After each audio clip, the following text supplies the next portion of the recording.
Tu es compétent dans ton métier. Tu as d'énormes choses à dire.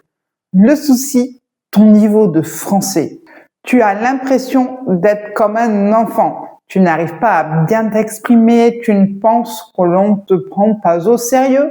Tu as l'impression d'être bête. Ce n'est pas du tout le cas. C'est juste que tu ne maîtrises pas certains codes du français. Je suis là pour t'aider à t'améliorer, à parler correctement français dans le monde du travail. Tu t'es déjà senti frustré de ne pas pouvoir dire tout ce que tu souhaites. Tu te freines peut-être. Tu n'oses pas faire certaines choses. Je suis là pour t'aider à t'améliorer en français. Dans cette vidéo, nous allons voir 15 erreurs que font souvent les étrangers en français dans le monde du travail. Ces erreurs peuvent être grammaticales, mais ce sont aussi des erreurs qui sont sur la façon d'utiliser le français. Utiliser le bon ton pour pouvoir être entendu et que tu montres que tu es une personne sachante, une personne compétente dans ton domaine. Je te propose de voir d'abord les erreurs de style que je rencontre souvent et nous verrons ensuite des erreurs grammaticales, des erreurs de français pur. J'ai regroupé toutes ces erreurs-là que nous allons évoquer dans cette vidéo dans un PDF avec des petits exercices d'application pour que tu puisses vraiment les maîtriser. Le lien est en description de cette vidéo. Première erreur, c'est d'utiliser le mot cordialement trop souvent dans vos mails. Effectivement, le mot cordialement est le mot idéal pour finir ces mails, mais quand vous faites suivre vos messages et que vous utilisez toujours cordialement, cela devient lassant. Cela devient des fois trop même. Je vous conseille quelques alternatives très simples qui sont tout simplement bien cordialement. Je vous remercie par avance. Ou bien, si vous connaissez la personne, bonne journée. Deuxième erreur est de dire « je vous fais savoir que ». Cette phrase « je vous fais savoir » est correcte grammaticalement, mais cela est trop direct, peut-être même trop agressif. L'alternative professionnelle que je vous conseille est « je souhaite vous informer que ». Je souhaite vous informer que la solution proposée n'est pas l'idéal. Je souhaite vous informer que ma demande n'a pas totalement été prise en compte. Je souhaite vous informer que notre client attend plus de notre part. Troisième erreur, c'est d'écrire « je vous relance » dans un email. Je vous relance, c'est vraiment très agressif. Je vous relance, ça veut dire « vous n'avez pas fait la chose, vous avez oublié ». C'est vraiment une agression et je n'ai pas forcément très envie de me sentir agressée et de répondre à cette demande. Je vais me sentir mal à l'aise et je vais peut-être pas être efficace dans ma réponse. Alors, au lieu de dire « je vous relance » pour ne pas stresser votre interlocuteur et dire « je vous relance au sujet de », il est préférable de dire « je reviens vers vous au sujet de ». Ou encore plus diplomate, « je me permets de revenir vers vous au sujet de ». Je me permets de revenir vers vous concernant. Quatrième erreur de style, c'est de mal utiliser les mots comme convenu. Comme convenu, cela reprend des faits qui ont été évoqués ensemble, par mail, à l'oral, lors d'un meeting, à la machine à café. On n'utilise pas comme convenu si cela n'a pas été discuté auparavant. Par exemple, on n'écrit pas ou on ne dit pas comme convenu. Pouvez-vous me confirmer que... Non. En revanche, si vous avez discuté d'un devis, comme convenu, vous trouverez mon devis. Comme convenu, vous l'utilisez si vous avez évoqué quelque chose. Lors d'une réunion, j'ai évoqué que je transmettrai tel document. J'écris donc, comme convenu, veuillez trouver le document demandé lors de la réunion, blablabla. Donc, comme convenu uniquement si vous avez discuté de la chose avant. Cinquième erreur de style dans votre façon de parler, c'est d'utiliser les mots « je préfère ». Je préfère, c'est très direct, c'est limite « je t'impose »,« je préfère faire ça ». C'est pas forcément la bonne option si vous voulez que la personne travaille avec vous. Pour ne pas paraître trop direct et dire « je préfère », on peut utiliser des phrases telles que « je privilégie », plus un nom, « je privilégie ce fournisseur-là » ou bien j'ai une préférence pour, ou bien alors on peut dire j'aurai une préférence pour plus un verbe ou un nom. J'ai une préférence pour aller voir le client, j'ai une préférence pour le devis numéro 1. Attention, si vous utilisez l'expression « j'aurais une préférence pour », vous utilisez le conditionnel. Le conditionnel est à utiliser avec parcimonie, car cela peut avoir une influence néfaste sur votre leadership si vous voulez vraiment imposer, mais en douceur, vos choix. À la fin de cette vidéo, je vous mettrai un lien sur une autre vidéo que j'ai faite sur les erreurs de français professionnel avec cette utilisation du conditionnel et vous verrez les effets néfastes que le conditionnel peut avoir. Donc vraiment à utiliser avec parcimonie. 6e erreur de français professionnel est de dire « je ne suis pas d'accord ». Je ne suis pas d'accord.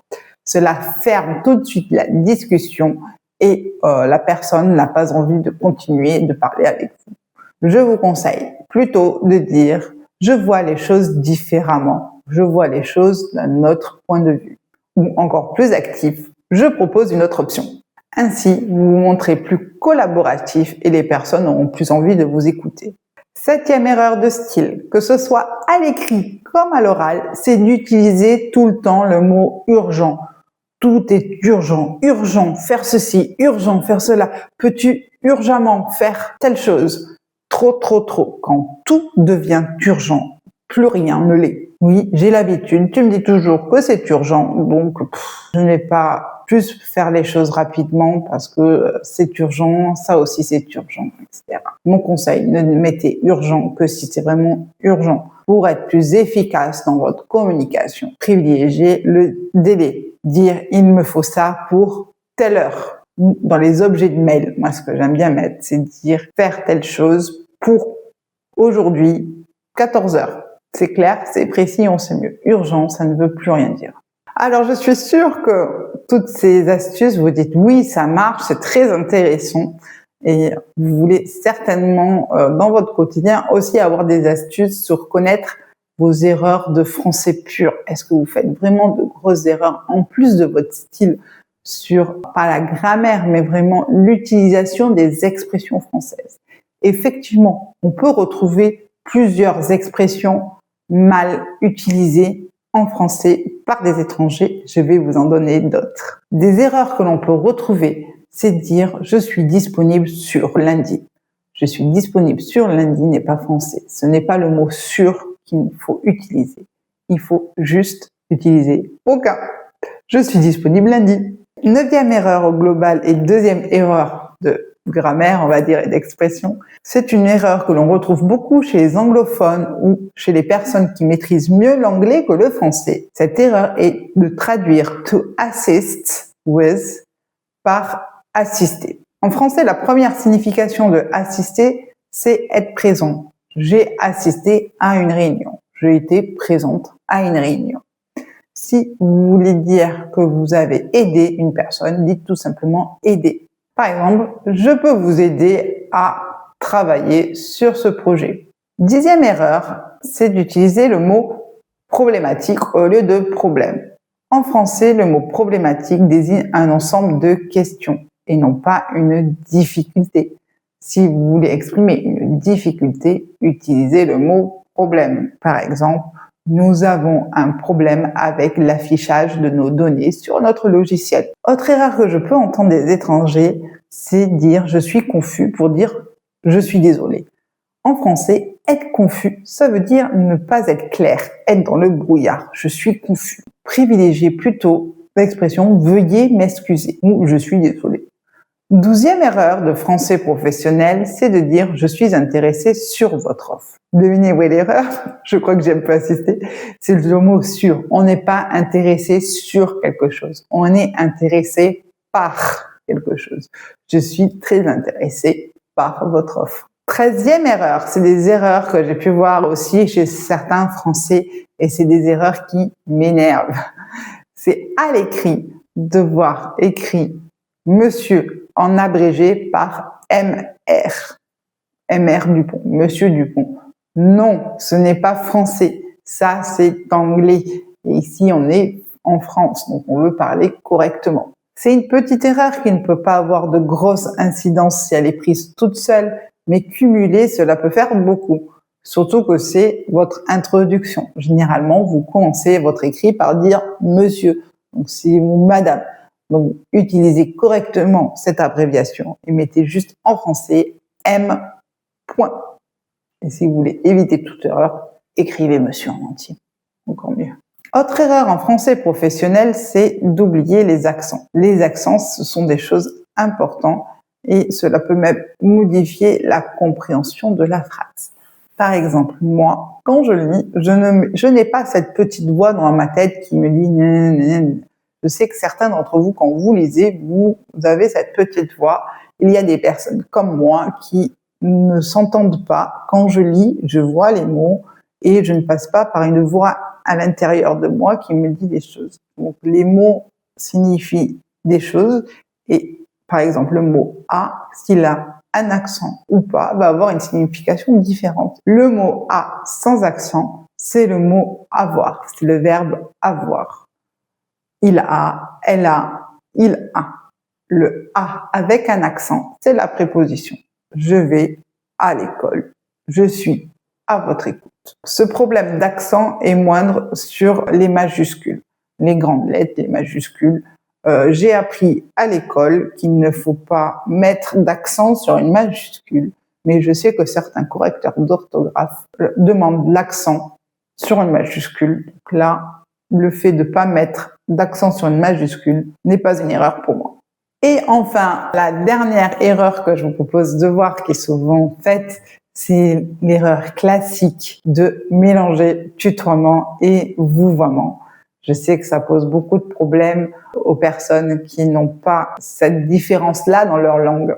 En cas de doute, utilisez toujours le vouvoiement. Vous ferez moins d'erreurs et au pire, la personne vous demandera de la tutoyer. Cela sera moins agressif que tutoyer une personne qui demande plutôt le vouvoiement. En règle générale, si vous nommez la personne par son prénom, vous pouvez dire tu, à quelques exceptions près. Si avec cette personne vous dites monsieur ou madame, utilisez le vouvoiement. Cela est plus approprié. Toutes ces erreurs que j'ai évoquées avec nous, ce sont vraiment des choses à travailler, car je sais que vous avez plein de compétences et que vous vous bloquez à cause de votre français et c'est bien dommage. Je suis là pour vous aider à développer vos compétences, à montrer vos compétences que vous avez déjà. Mon rôle en tant que coach linguistique et en management est de vous aider à vous positionner et à montrer de quoi vous êtes capable. N'hésitez pas à me suivre sur YouTube si vous voulez avoir plein de conseils en français professionnel ou en management. Vous pouvez me suivre également sur LinkedIn, un réseau que je développe petit à petit. Vous pouvez également me contacter vers ce réseau directement si vous avez des questions. Je serai ravie d'y répondre. N'hésitez pas à me mettre en commentaire les erreurs que vous aurez pu faire. Vous me parlez de votre frustration que vous pouvez avoir quand vous voulez vous exprimer en français. Nous venons de voir 15 erreurs qui peuvent avoir de l'impact dans votre français professionnel. Je vous rappelle qu'en lien dans le commentaire, vous pouvez retrouver mon guide gratuit sur ces erreurs avec quelques exercices d'application. Je suis Catherine, je suis coach linguistique en français professionnel et en management. Je suis là pour vous aider à développer votre communication et à montrer toutes vos compétences dans votre travail. Je vous retrouve rapidement pour d'autres conseils.